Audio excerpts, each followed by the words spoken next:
now let's turn it back over to meteorologist Cedric Haynes. And Cedric, feeling like the winter weather out there. It's feeling like January, although we're officially still in fall. Yeah, it's not winter yet officially. Not winter yet. It's amazing how cold it was this morning, considering that we have not even reached meteorological winter, which of course arrives on Friday the 1st. And of course, the official day that we call the winter solstice doesn't arrive until about 3 weeks after that. So it's pretty impressive that we're already dealing with morning temperatures into the teens. And boy, was it a frigid start out there this morning. 18 from Dayton over towards Athens. Cleveland was down to 18. Same number in Blue Ridge. Altamont, 15 degrees this morning in Murphy, 17 in Fort Payne, and 21 in Scottsboro, 20 in Dalton. And of course, the balmy warm spot out there on the map, the heat island effect there. Right there in downtown Chattanooga at 23 degrees, right?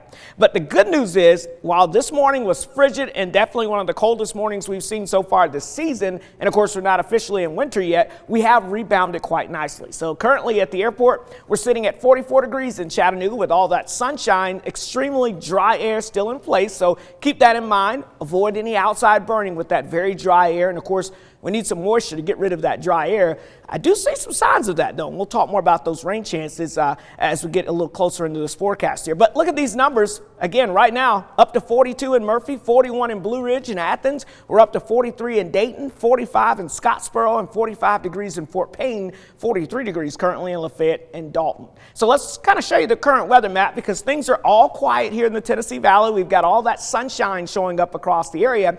As we expand the view, you can see the cold air mass that's kind of been entrenched in the area beginning to retreat off towards the north and east, and look at high pressure off to the west trying to start to bring in some warmer air. So while the colder air is continuing to lurk off towards the north, high pressure will pump in that warmer air. And now we've got to look off the west coast, because this is our next weather maker. It doesn't look like much just yet, but as we go into the next 24 hours, this system is going to really start to deepen, become a little stronger, and have a chance to even bring some significant weather to places like Texas and Louisiana in terms of severe weather. We're not going to have to worry about that, but we will see those increasing rain chances. So let's take a look at Futurecast here and track things with your next big thing here. Again, Thursday morning, we'll see showers and storms ongoing over Texas and Louisiana, and you can see by the afternoon hours and heading into Thursday night, lots of heavy rain and also some wind out there from Mississippi, Arkansas, and Missouri. And we could even start to see a few showers after midnight heading into early Friday morning. But that chance of rain really ramps up as we go towards your morning commute. So I would plan on a wet Friday morning commute across most of the Tennessee Valley.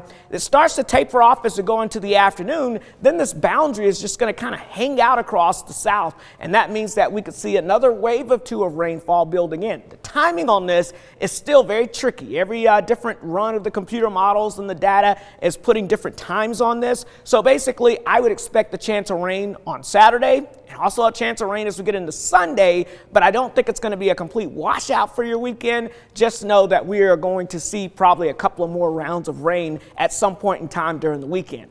And we'll kind of fine tune that and hone in on that a little closer as we get closer to the weekend. But over the next 7 days or so, 1 to maybe as much as 2 inches of rainfall still on the cards here, on the table here for parts of the Tennessee Valley. Again, not all of that coming at once, but I think Friday will be the first half of that, and then at some point, either Saturday or Sunday, we'll likely see another wave of rain that will help to kind of add to that. And again, as far as your temperatures go, the warming trend with this storm system will also develop, so expect some warmer air to filter in with that same system. So the rest of today, highs climbing into the mid-50s, warmer with that sunshine returning across the area this evening. Chilly, but not as cold as what it was yesterday evening, which is some good news.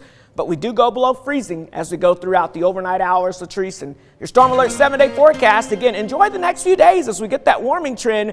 But we'll be watching Friday into the weekend. Expect chances of rain, not a complete washout, but probably not the prettiest of weekends. But look at those temperatures in the mid-60s.